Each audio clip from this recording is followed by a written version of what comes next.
Hello students, welcome to another session of my online biology classes called Biology Simplified. मैं doctor Shyamala Shah और मेरे contact details आपको दिख रहे हैं स्क्रीन पर। ओके, जो स्टूडेंट्स मेरे साथ जुड़े हैं उनको पता है कि हम 11th स्टैंडर्ड टेक्स्ट बुक के 5th चैप्टर को कर रहे हैं फिलहाल, which is cell structure and organization. हमने पिछली बार इसका जो है फर्स्ट पार्ट हमने किया था, करेक्ट है, and we are currently doing the second part. So ये सेकेंड वीडियो है of cell structure and organisation. और अगर आपको याद है हमने यहाँ पे स्टॉप किया था, ये जो टेबल है cell size table. Okay, the cell size table we had figured out कि okay this is what is the size variation, correct है। अब थोड़ा सा आगे चलते हैं और आज के दिन एक नया कॉन्सेप्ट सीखते हैं। ओके, अब मुझे लगता है कि ये जो वर्ड है ये शायद आपके लिए एक नया वर्ड होगा। सो अगर आपने पहले सुना है वेरी गुड, अगर नहीं सुना है तो चलो अंडरस्टैंड करते हैं कि ये जो वर्ड है जिसको हम बोलते हैं टोटी पोटेंसी, है ना, टोटी पोटेंसी। टोटी पोटेंसी का मतलब क्या है? अब टोटीपोटेंसी जो है ये सेल का एक लिविंग न्यूक्लिएटेड सेल, राइट, जो सेल जिंदा है और जिसमें न्यूक्लियस होना चाहिए सेल में, करेक्ट है। ये लिविंग न्यूक्लिएटेड सेल जो होती है ना, इसका एक यूनिक पोटेंशियल है, इसके अंदर एक यूनिक जो है क्वालिटी है। और ये क्वालिटी क्या है, ये कैपेसिटी क्या है कि ये है ना डिवाइड करता है खुद को, मतलब एक सेल से दो, दो से चार, चार से आठ, ऐसे डिवीजन जो है इसकी कैपेसिटी तो है ही। अच्छा, डिवीजन होने के बाद ना ये जो नए सेल्स बनते हैं, ये सेल्स एक दूसरे से थोड़े से अलग हो जाते हैं, इसको हम बोलते हैं डिफरेंशिएशन, राइट। और अलग होके वो नए नए तरीके के टिश्यूज और सेल्स हमको दे सकते हैं। ये कॉन्सेप्ट को जरा आराम से समझिए। ओके, जैसे सेल्स हैं, ऑलराइट, जिनके अंदर न्यूक्लियस है, जो मैच्योर सेल्स हैं। कुछ सेल्स ऐसे होते हैं जो डिवीजन के बाद भी ये कैपेसिटी रखते हैं कि ये डिवाइड होके आपको एक नया सेल उसमें से मिल सकता है, एक अलग तरीके का सेल आपको मिल सकता है। एंड अलग अलग तरीके के सेल्स जो हैं वो अल्टीमेटली आपको एक पूरा ऑर्गेनिज्म दे सकते हैं, करेक्ट है। अभी I will try to explain this पहले इन अ सिंपल वे और फिर बाद में हम थोड़ा सा स्टेम सेल के कंसेप्ट पे आते हैं। तो जैसे हम सब जो जिंदगी शुरू करते हैं वो एक सेल से शुरू करते हैं। अब ये बात जरा सोचना, ओके, कि हम एक सिंगल सेल से अपनी लाइफ शुरू करते हैं, है ना। सो एक जाइगोट पहले बनता है मेल एंड फीमेल गैमेट के यूनिजन से, और ये मेल एंड फीमेल गैमेट्स जो हैं यूनाइट करके जाइगोट जो है वो एक सिंगल सेल है। फिर ये सिंगल सेल क्या होता है, ये डिवाइड होता है, डिवाइड होता है, डिवाइड होता है, बहुत सारे सेल्स देता है। इनिशियली ये सारे सेल्स एक ही जैसे दिखते हैं, ओके। तो आप सोचिए कि वो एक सेल से, ठीक है, एक पूरा ह्यूमन बीइंग तैयार होता है। और ह्यूमन बीइंग में क्या एक ही तरीके के सेल्स हैं? नहीं ना। आपका स्किन सेल डिफरेंट है, आपके आंखों के सेल्स है वो डिफरेंट है, किडनी के सेल्स हैं, स्पाइनल कॉलम है, आपके न्यूरॉन्स हैं, right. So what exactly is happening, आप शुरू करते हैं लाइफ विथ वन सेल, वो सेल डिवाइड करके अपने ही जैसे बहुत सारे सिमिलर सेल्स को देता है, करेक्ट। पर कहीं ना कहीं डेवलपमेंट के वक्त क्या हो जाता है, ये जो सेल्स बन गए हैं 100, 200, 1000 इनिशियल सेल्स, ये इनिशियल सेल्स एक दूसरे से थोड़ा दूर चले जाते हैं। फिर ये अपने आप को थोड़ा सा हल्का हल्का मॉडिफाई कर लेते हैं और सडनली आपके पास कहीं सारे डिफरेंट वेरी स्पेशलाइज्ड सेल्स जो हैं वो आपको मिल जाते हैं। तो कुछ सेल्स जो हैं चेंज होते हैं, स्किन बना लेते हैं, कुछ सेल्स चेंज होते हैं, किडनीज बना लेते हैं, कुछ सेल्स चेंज होते हैं, न्यूरॉन्स बन जाते हैं। Just understand this and appreciate कि ये कितना एक अमेजिंग जो है फेनोमिनन है कि हर इनिशियल सेल में एक पूरा ह्यूमन बीइंग देने की कैपेसिटी है, इसको अंडरस्टैंड कीजिए, करेक्ट है।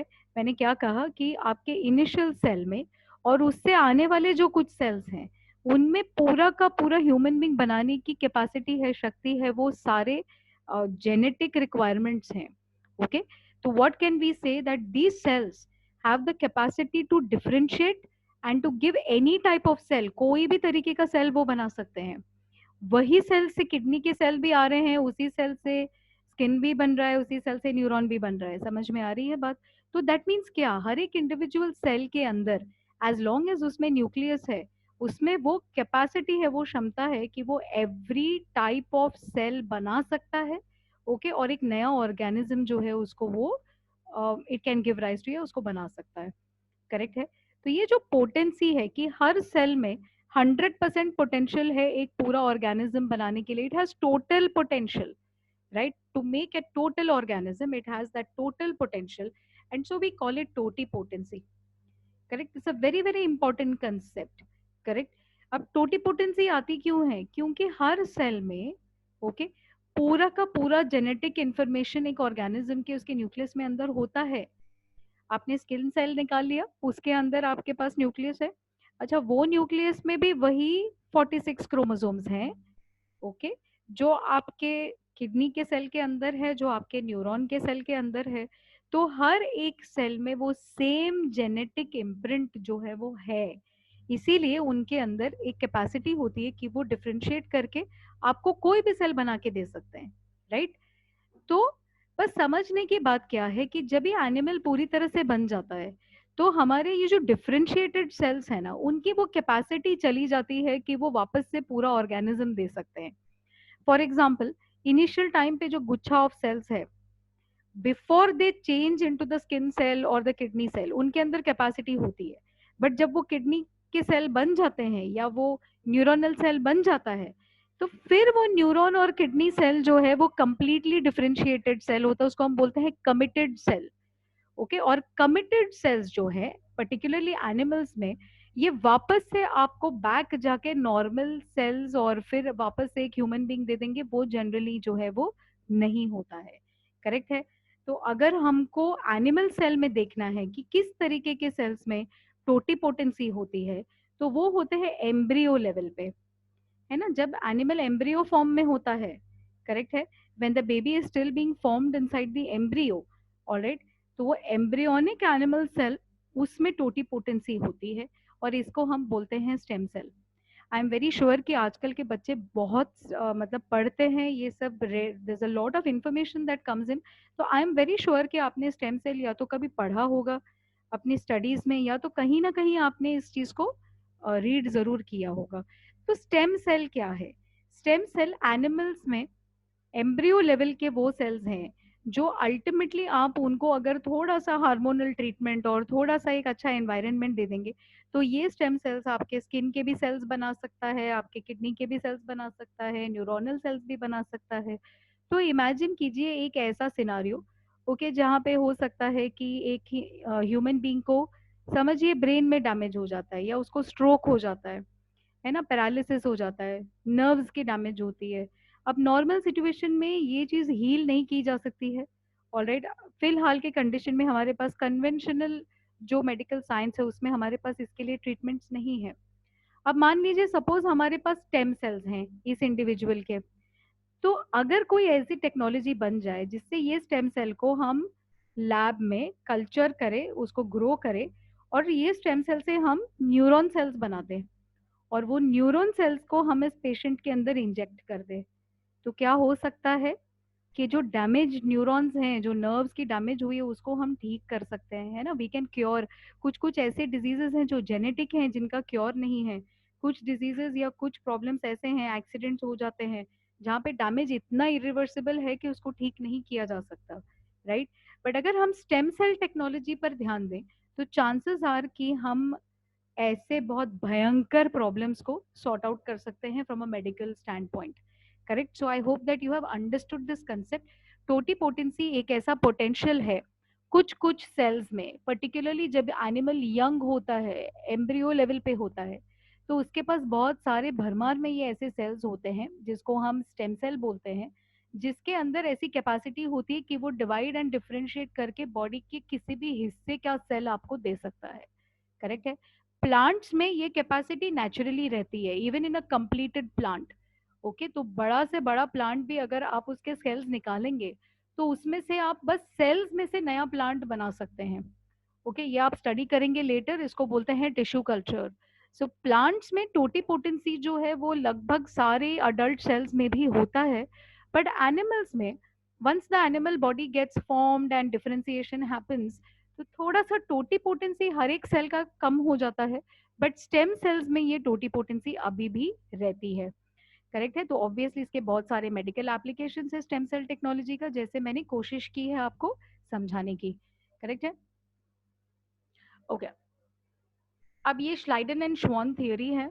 ऑलराइट, जो आ जाती है यहाँ पे। तो अभी इसको हम देख लेते हैं। तो हमने लास्ट टाइम बताया था आपको कि सेल थ्योरी, यू हैड श्लाइडन, जो बॉटनिस्ट थे, प्लांट्स को स्टडी करते थे, राइट। और उन्होंने क्या कंक्लूड किया कि प्लांट के अंदर जो अलग अलग टिश्यूज हैं, जैसे लीफ का टिश्यू हो गया, एपिडर्मिस हो गया, ओके, या तो जाइलम हो गई, फ्लोएम हो गई, हर एक टिश्यू में अलग अलग तरीके के सेल्स जो हैं वो प्रेजेंट रहते हैं। So every tissue of a plant is made up of different types of cells, correct. अब लगभग वही टाइम पे, तो ये हुआ 1838 में, 1839 में एक जूलॉजिस्ट थे जो एनिमल्स को स्टडी करते थे, जो थे थियोडोर श्वान। ओके, श्वान ने क्या प्रपोज किया कि सेल्स तो होते हैं एनिमल्स में, और सेल्स के बाहर, ओके, जो बाउंड्री होती है सेल की, वो एक बहुत पतला मेम्ब्रेन जैसा स्ट्रक्चर होता है। It's a very thin line like structure, जिसको अभी हम बोलते हैं सेल मेम्ब्रेन, राइट।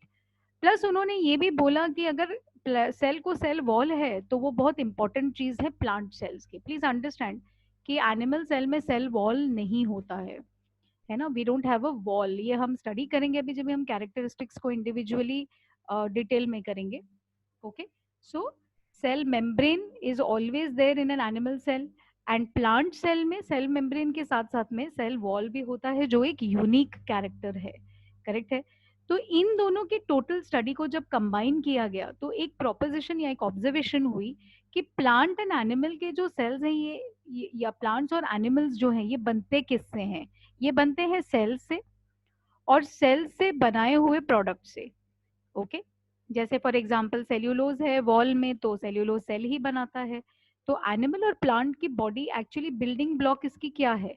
सेल्स हैं, और सेल्स से बनने वाले प्रोडक्ट्स, ओके, जब मिल जाते हैं तभी एक एनिमल या प्लांट का बॉडी बनता है, करेक्ट है। तो ये अभी हमारे लिए काफी कॉमन सेंसिकल है, बट वो टाइम पे this was a very unique theory, and इसको कहा गया था the cell theory of life, correct है।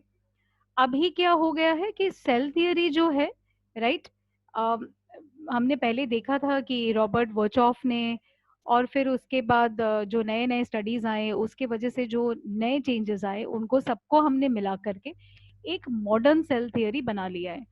तो मॉडर्न सेल थियरी के ये कुछ पॉस्टुलेट्स है, ये कुछ पॉइंट्स है, यहाँ पे 6 पॉइंट्स हमको नजर आ रहे हैं। So let us look at this postulates of modern cell theory। Students आपको स्टडी करना पड़ेगा, because from the point of view of this chapter ये बेसिक है, जिसकी वजह से हम सेल बायोलॉजी स्टडी करते हैं, करेक्ट है। तो पहला पॉइंट क्या हो गया? All living organisms are made up of cells, correct है। यहाँ पे कीवर्ड लिविंग है, इसीलिए सेल थियरी में हम वी डोंट कंसिडर वायरसेस। आपको याद होगा जो स्टूडेंट्स ने मेरे साथ 5 किंगडम सिस्टम किया है, करेक्ट, उनको पता है कि एंड में हमने viruses as a special case study किया है।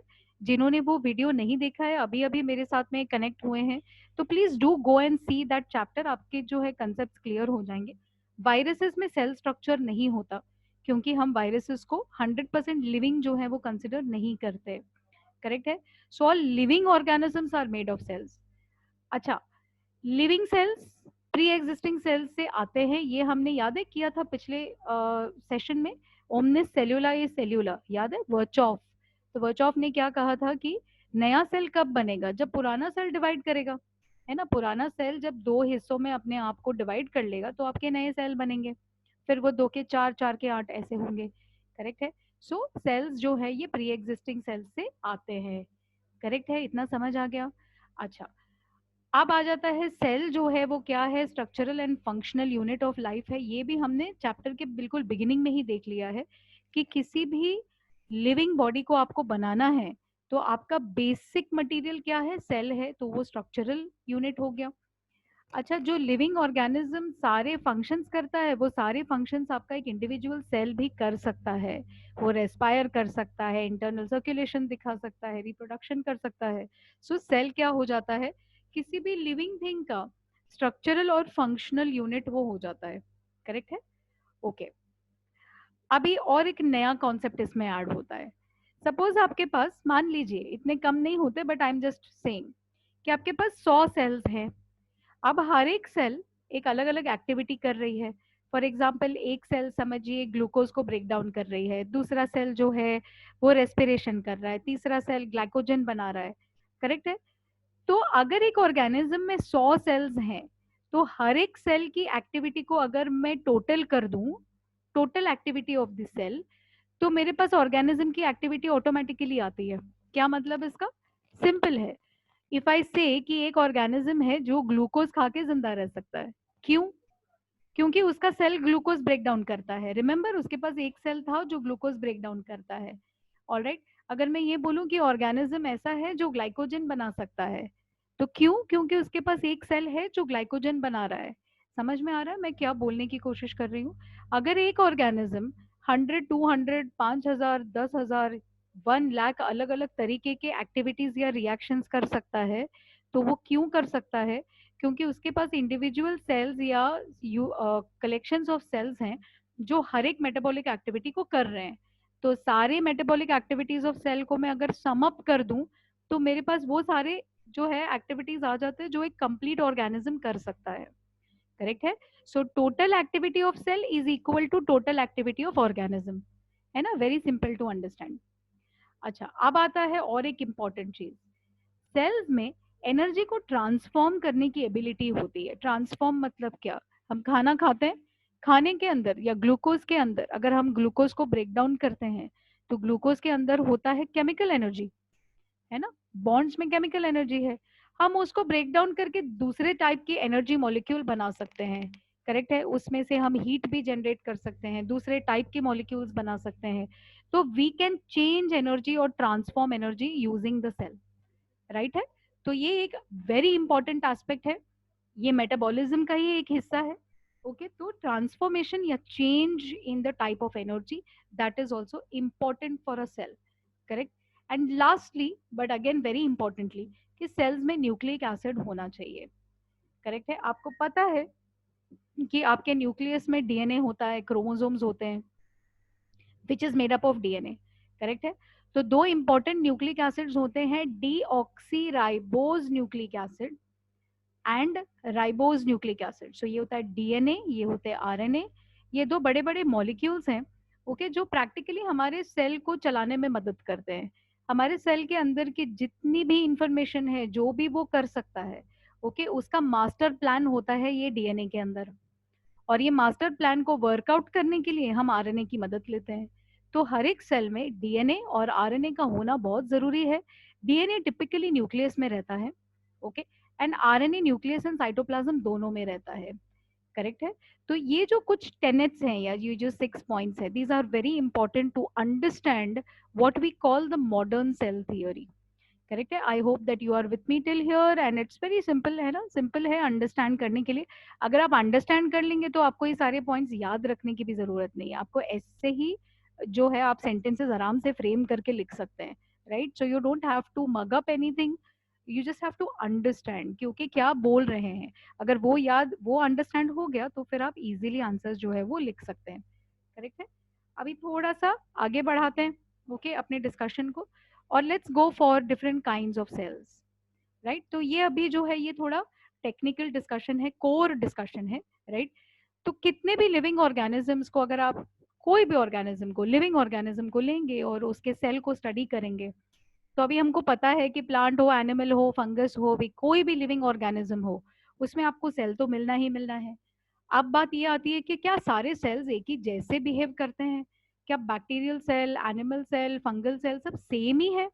Okay, that is the next question, है ना? So now let us try to answer that, कि when scientist try to study the different type of cells ना, अलग अलग जितने भी ऑर्गेनिजम्स हैं उनके सेल्स को आप निकाल के जब उसको स्टडी करने के लिए ट्राई करेंगे, तो आपको क्या दिखेगा कि इतने ऑर्गेनिजम्स हैं लेकिन सेल के टाइप्स है ना दो ही हैं। एक होता है प्रोकैरियोटिक सेल और एक होता है eukaryotic cell. So again see, it is such an amazing thing ना, millions and millions of organisms, लेकिन सेल के टाइप्स दो ही हैं। या तो वो सेल या ऑर्गेनिज्म प्रोकैरियोटिक सेल से बनेगा या तो वो यूकैरियोटिक सेल से बनेगा। ओके, अब इसको जरा समझ लेते हैं। प्रोकैरियोट मतलब ये बहुत सिंपल सेल्स हैं। प्रो का मतलब होता है बिफोर, कैरी ऑन जो होता है वो है nucleus. So before complete nucleus जो सेल्स हैं जिनके पास न्यूक्लियस नहीं है, बहुत सिंपल सेल स्ट्रक्चर है, करेक्ट है, वो सेल्स हो गए प्रोकैरियोटिक सेल्स। यूकैरियोटिक सेल्स जो है ये थोड़े से complicated, very high degree of organization, है ना, तो ये सेल्स जो हैं ये थोड़े हायर लेवल के सेल्स हैं। कुछ सेल्स है जो बिल्कुल सिंपल है, कुछ सेल्स हैं जो थोड़े से और हायर लेवल के हैं, थोड़े से और कॉम्प्लिकेटेड है। इनके अंदर भी छोटे छोटे सेल के अंदर और छोटे छोटे सब सेल्यूलर पार्टिकल्स होते हैं, which is the mitochondria, nucleus वगैरह। ये सब चीजें आपको प्रोकैरियोटिक सेल्स में नहीं दिखेंगे। करेक्ट है? तो these are the two different kinds of cells which are majorly going to be seen in the kingdom of your living cells. Correct है? तो ये डिस्कशन मैं अभी यहाँ पे स्टॉप करूंगी। इन द नेक्स्ट सेशन हम लोग प्रोकैरियोटिक सेल्स के डिटेल्स को देखेंगे। Alright, once again thank you very much. जो स्टूडेंट्स मेरे वीडियोस को continuously like, share and subscribe कर रहे हैं, प्लीज वो कंटिन्यू कीजिए, सब्सक्रिप्शन कीजिए, सारे सब्सक्रिप्शन वैल्यूएबल हैं। ओके, अगर आपको कोई भी चेंज चाहिए, कुछ अगर आपको चाहिए मैं स्पेसिफिक कंटेंट करूं बायो का किसी भी स्टैंडर्ड या किसी भी बोर्ड के लिए, तो मुझे कांटेक्ट कीजिए। मेरा पर्सनल नंबर भी है, आप वीडियोस के नीचे कमेंट भी कर सकते हैं। ओके, अगर आपको मदद हो रही है, इससे अच्छा लग रहा है कंटेंट, तो प्लीज़ इसको स्प्रेड करने में मदद कीजिए। इट्स अ फ्री कंटेंट जो बहुत स्टूडेंट्स को मदद कर सकता है, तो प्लीज़ मैक्सिमली इसको शेयर कीजिएगा। All right, and please ask your friends to subscribe. Right, जब भी आप बेल आइकन प्रेस करेंगे तो मेरे जितने भी नए वीडियोस हैं उसका नोटिफिकेशन आपको आ जाएगा। So thank you very much and keep sharing and keep studying.